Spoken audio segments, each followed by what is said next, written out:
for your versatility and playmaking ability as a linebacker. How do you think your hybrid skill set will give you an edge in today's NFL? I think just where offenses are like how they're progressing. You got to be able to be sideline to sideline. You got to be able to line up and hit somebody. You got to be able to line up and cover somebody. I think my skill set molds perfectly with that. So I think just putting the work that I put in like every day in the off season, watching all the film, like having that versatility is going to help me, and my game's going to translate very very well to the next level. So. I still just got to keep working, just got to keep grinding every day, but I definitely feel like my skill set translates very well to the NFL. Barrett, your thoughts on today, and were you pleased with your times and all that? Yeah, I thought today was solid. Even if I ran the best time in the world and had the most amount of reps, I still would be pissed off, or I still wouldn't be satisfied. But it's a blessing to be here. It's a blessing to have this opportunity. So. Definitely happy with today. Definitely proud of the work that I've been putting in since really the end of the season. Got out to California January 2nd, so then from that time till now, just been working every single day. So it's cool that all that work I saw it pay off today. But there's definitely still more work to be done. How much do you pay attention to, if at all, what these projections? Everybody's got a mock draft and a projection, and you've got friends and family members that look at those things. Do you allow yourself to go down that rabbit hole ever, just to see what other people think is going to happen in a month? Definitely not, because ultimately, whatever these people say, whatever the mock drafts say, those mock drafts are not coming from the actual rooms, like the NFL rooms and their buildings. So you always got to take that with a grain of salt. But me personally, I stay inside out, just like my days here, like stayed inside out with everything. But I keep my faith in the Lord. I know that wherever I end up, whenever I get picked, like that's where the Lord wants me to be. So I'm not too worried about all the mock drafts, all the projections, and I know wherever I end up, that's where I'm supposed to be. And ultimately, once you get there, it doesn't matter. Once you get your foot in the door, we're all on the same playing field. So I don't pay any attention to it. I just stay focused on me and myself. Have you talked to Jeremiah about the process at all, or some other people that have gone through it so recently, and one of your close guys? Like, who have you leaned on about the process and what to expect and how to make sure you're as ready as you can be for each step? For sure. Definitely talk to Trot, especially because we trained in the same spot. So where he was last year, I was in the same spot the past couple months. So definitely texted him and went to get a feel before I actually got out there. So he was a big part of my transition going out to California. But I've really connected with all of our former pro guys like J Mac. I would ask him a lot of questions. XT, Rook.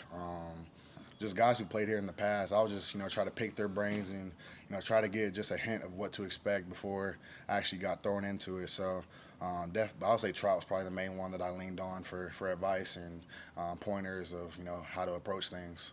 What is it about just yourself, your character, and maybe your work ethic that would make an NFL team look like once you want to have you on the roster as like kind of like a leader in that? I would say just I'm relationship driven. So whatever team brings me in, they're getting a guy who they're never going to have to worry about, a guy who's going to be a leader from day one, and a guy who's not afraid to, call out a veteran if need be. So, I'm coming in, my goal is to come in and get on the field as early as possible.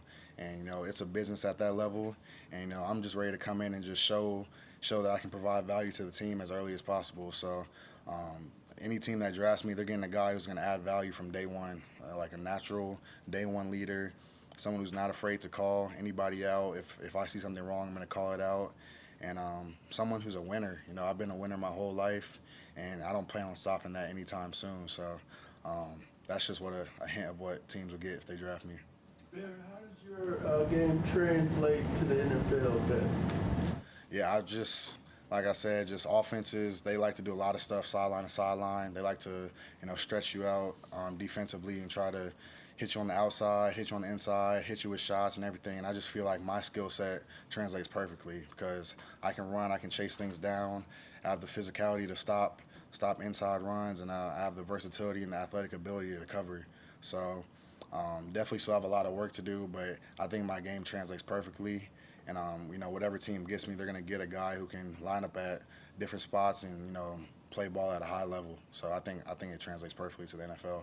Could you discuss your time at North Gwinnett? I see we had you as an AJC Super 11. Yes, sir. So we got one of those right. Yeah. But for sure. could you reflect on that time as you get ready to, finish your college career and head into the National Football League? Yeah, North Gwinnett truly shaped me into the man that I am today and the man that I'm still becoming. Like, our program at North Gwinnett was literally run just like Clemson. So before I even got here, like I knew what it was to stay inside out. I knew what it was to preach best as a standard. So, Coach Stewart and the whole North Gwinnett coaching staff really just poured into us every single day, not just to be great football players, but great men as well and great students and great people in the community. So, coming to Clemson, that transition was super easy coming from a place like North Gwinnett.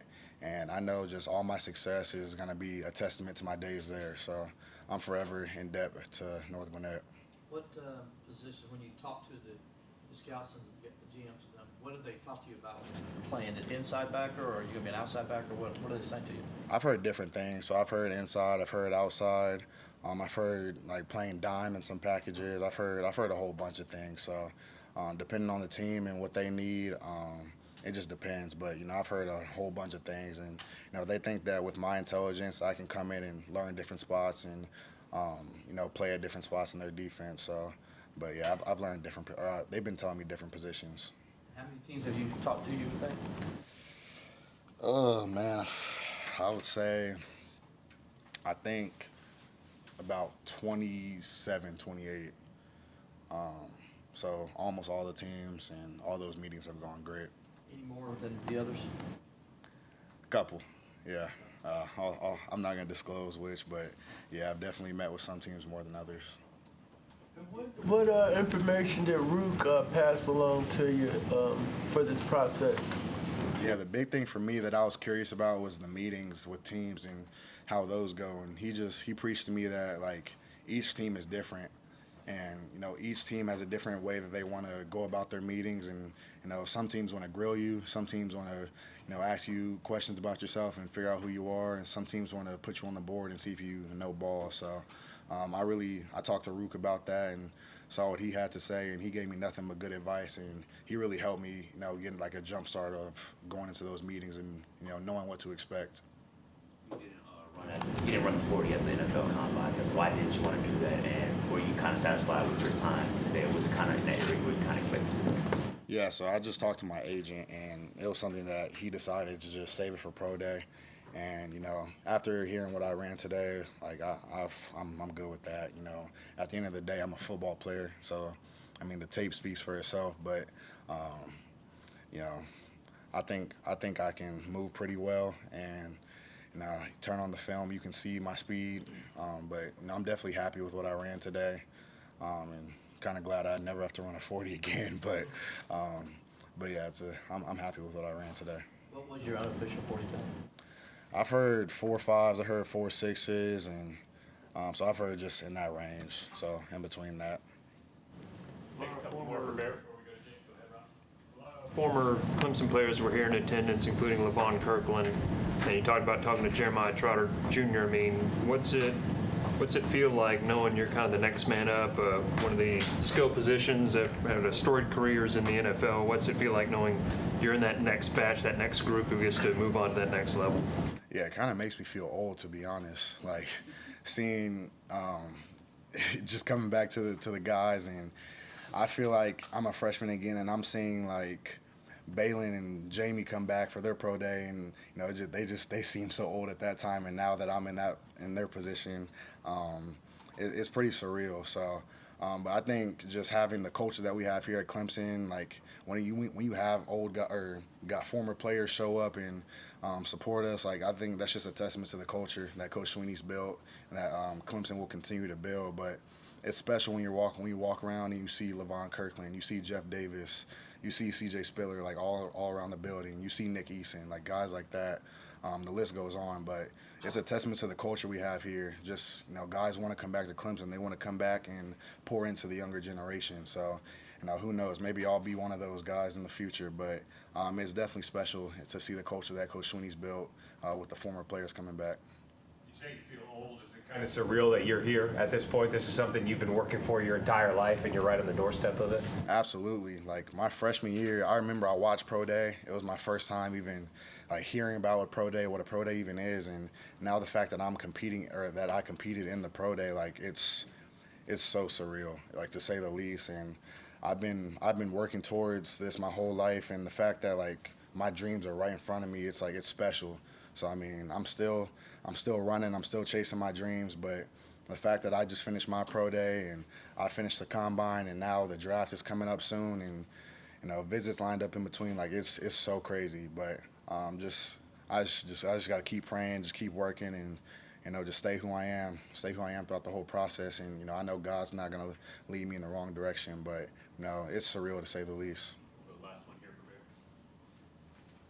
I guess Marcus Davis asked what the spirit animal was from the game.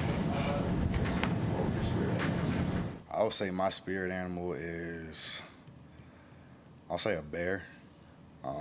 There's different types of bears. There's less harmful bears. There's pretty harmful bears, and I feel like that's me. Like I'm not harmful off the field, but on the field I'm pretty harmful. My family calls me Bear. So yeah, I'll go with a bear. All right, thank you, Barrett. Thank y'all. Appreciate you, man.